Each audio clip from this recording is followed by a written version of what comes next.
the conversation about Tiger around Erin Hills is what, Brandel?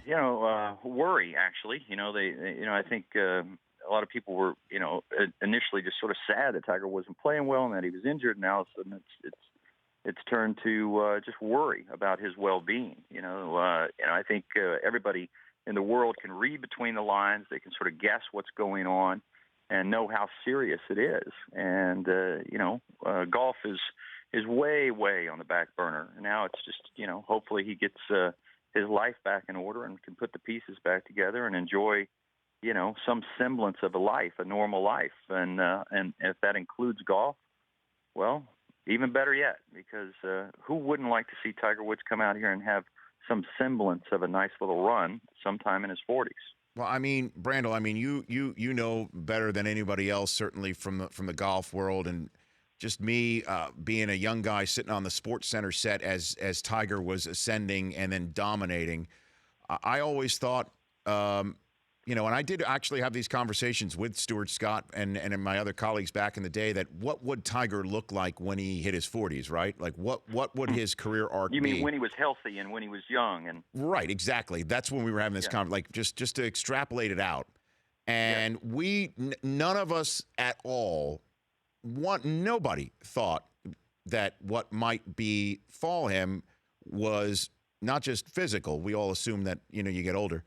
The mental aspect, Jordan is the only guy that I could ever remember to be in the conversation about what was going on between the temples, the focus, the drive.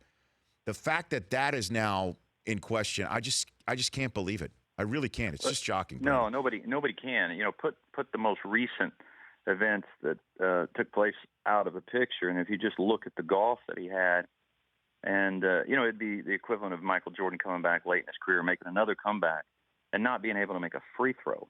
I mean, that's how much his game has deteriorated, between his ears. I've said it for eons now that the end of his career will be as sad as the beginning was brilliant. He ruined the best body that the game of golf's ever seen.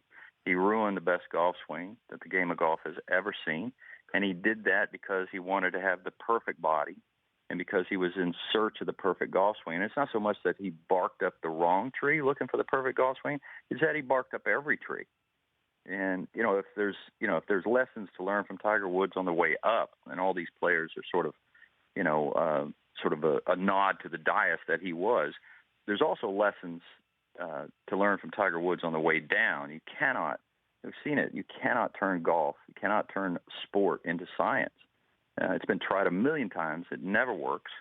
It may seduce players into thinking it's going to work for a little while, but sooner or later they destruct. And I've seen it way too many times, and I've never, ever seen it turn out positive. The Rich Eisen Show, weekdays at noon Eastern on radio stations across the country and audience.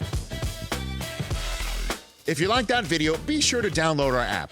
Don't have any memory on your phone? Let's start to delete some of those slow-mo videos you have. And you know which ones I'm talking about.